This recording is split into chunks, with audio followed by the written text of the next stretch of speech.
Assalamualaikum warahmatullahi wabarakatuh. Baiklah, saya hari ini akan menjelaskan hasil dari kelompok kami mengenai deklarasi kesehatan maritim penerbangan untuk pesawat perlintasan darat untuk kendaraan darat.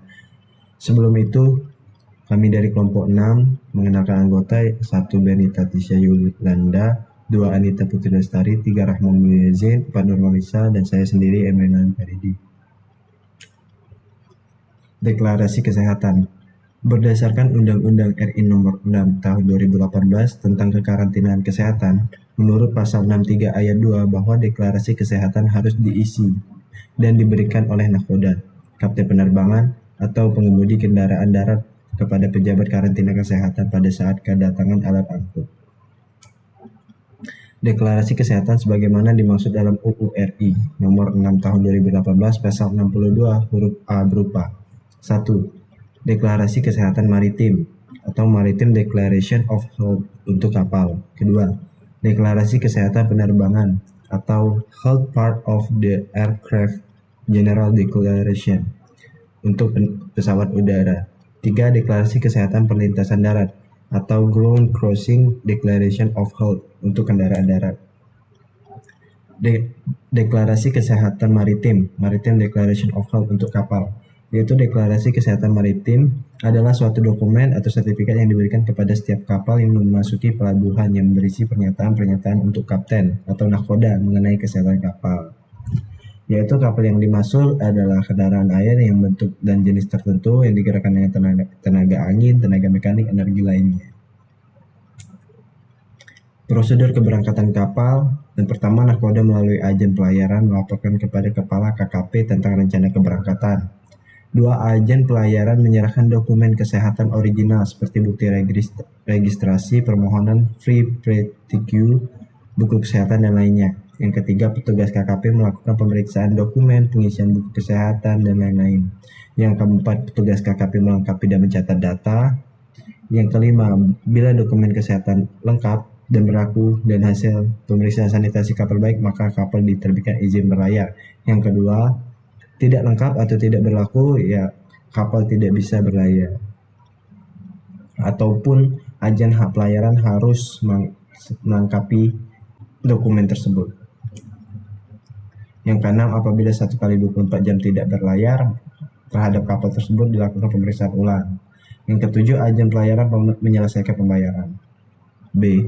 Kedatangan kapal dalam karantina. 1. Nahkoda atau owner lewat agen pelayaran membuat surat permohonan free practice yang ditujukan kepada kepala kantor kesehatan pelabuhan yang disampaikan paling lambat 1 kali 24 jam. Kedua, petugas KKP menerima permohonan free practice. Yang ketiga, petugas KKP melakukan registrasi form key dan memasukkan data ke dalam buku registrasi atau in-out clearance. Yang keempat, petugas memberikan tanda terima registrasi form key. Yang kelima, petugas koordinat jaga mencatat buku registrasi. Yang keenam, petugas menyelesaikan PNBP Certificate of Practice. Yang ketujuh, petugas KKP menunggu informasi kedatangan kapal. Yang kedelapan, setelah kapal berlabuh atau sandar, petugas KKP melakukan boarding.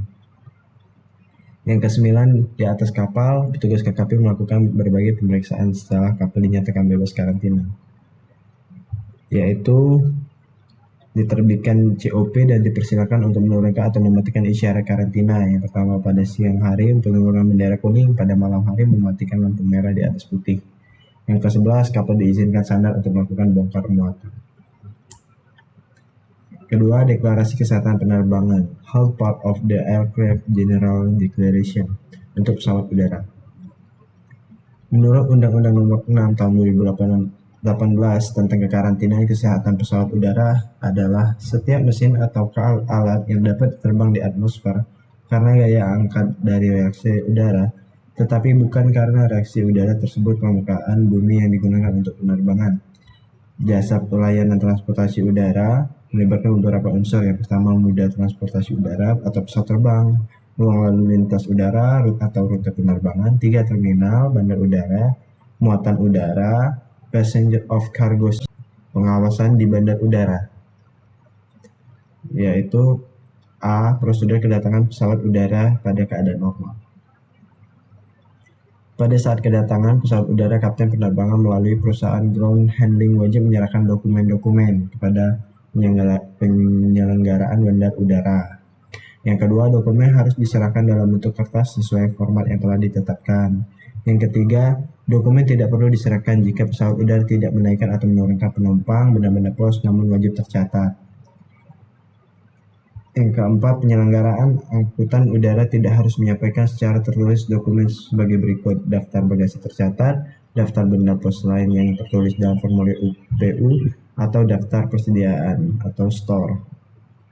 Sebelum keberangkatan, penyelenggaraan angkutan udara wajib melengkapi deklarasi umum. 2. Penyelesaian dokumen terkait dan keberangkatan pesawat udara tidak boleh mengakibatkan terlambatnya keberangkatan pesawat udara. Yang ketiga, pada saat keberangkatan, penyelenggaraan angkutan udara wajib menyerahkan dokumen outward manifest kepada penyelenggaraan bandar udara setempat. Outward manifest dapat menggunakan bahasa Indonesia atau bahasa Inggris. Yang kelima, kewajiban menyerahkan outward manifest dilaksanakan paling lama 24 jam setelah keberangkatan pesawat udara.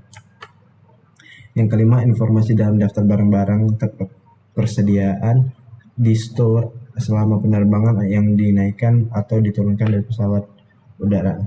6. 4 jam setelah menerima dokumen, penyelenggara bandara harus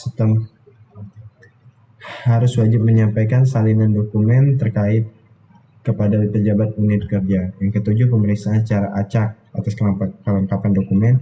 Yang kedelapan, dokumen kesehatan yang wajib tersedia di dalam pesawat udara dan dapat dilakukan pemeriksaan secara acak. Yang kesembilan, pemeriksaan secara acak dapat dilakukan oleh badan usaha yang ditunjuk oleh karantina kesehatan. Prosedur kedatangan dan keberangkatan pesawat udara pada keadaan tidak normal atau bandar udara terjangkit wabah.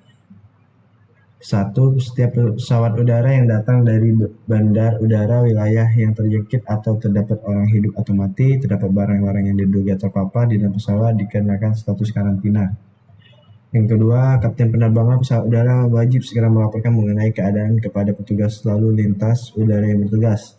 Yang ketiga, pesawat udara yang berada dalam kondisi diberikan tempat pendaratan dan ditempatkan ke dalam daerah isolasi atau karantina untuk dilakukan pemeriksaan. Yang keempat, terhadap pesawat udara yang ditempatkan ke dalam daerah isolasi atau karantina, pejabat karantina kesehatan memberikan persetujuan karantina kesehatan. Yang kelima, setiap pesawat yang berada dalam status karantina yang memiliki faktor risiko kesehatan masyarakat, petugas karantina kesehatan melakukan tindakan kekarantinaan kesehatan. Yang dimaksud dengan pihak terkait antara lain pejabat bea cukai, imigrasi, otoritas pintu masuk, petugas karantina kesehatan masuk ke dalam pesawat untuk melakukan pemeriksaan status kesehatan kru atau penumpang.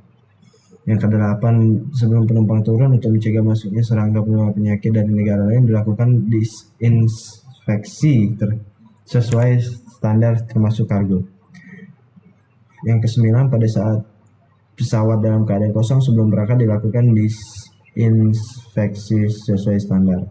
10. Penumpang dan awak pesawat udara keluar dari pesawat untuk selanjutnya diharuskan melewati alat pemindai.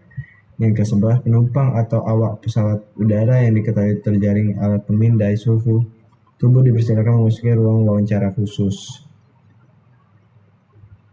Yang ke-12, penumpang atau pesawat udara yang dicurigai menderita penyakit potensi wabah diisolasi dikirim ke rumah sakit rujukan. Ini adalah prosedur kekarantinaan kesehatan terhadap orang yang datang dari negara sehat.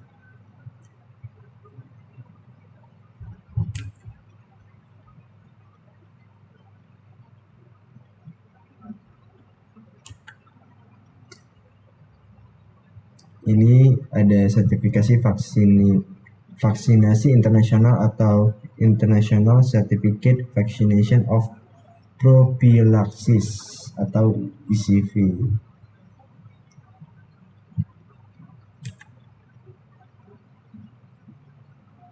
Ada mengenai OMKABA, obat makanan kosmetik alat kesehatan, dan surat-surat keterangan.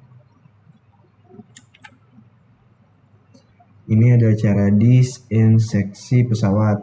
Kegiatan disinseksi pesawat dilakukan sejauh kondisi sebagai berikut. 1. Jika pesawat udara datang dari negara terjangkit menularnya penyakit. Kedua, jika berdasarkan laporan pilot di dalam pesawat ada penumpang yang tersangka ditularkan oleh serangga atau vektor. Yang ketiga, dari hasil pemeriksaan pesawat ditemukan adanya kehidupan serangga vektor penular penyakit. Yang keempat, atas permintaan diri sendiri. Berikut adalah deklarasi kesehatan perlintasan darat, yaitu sama menurut Undang-Undang Nomor 6 Tahun 2018 tentang kekarantinaan kesehatan. Kendaraan darat adalah suatu sarana angkut di darat yang terdiri atas kendaraan bermotor, termasuk kendaraan yang berjalan di atas rel dan kendaraan tidak bermotor. Berikut adalah pengawasan di pos lintas batas darat negara.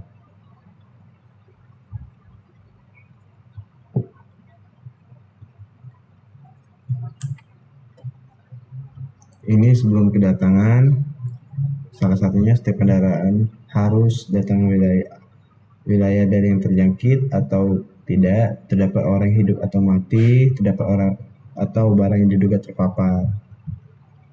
Kendaraan darat juga harus diawasi oleh pengawas kekarantinaan kesehatan. Bila terdapat faktor risiko kesehatan, maka para pengawas kekarantinaan kesehatan harus melakukan tindakan kekarantinaan kesehatan. Ini setelah kedatangan.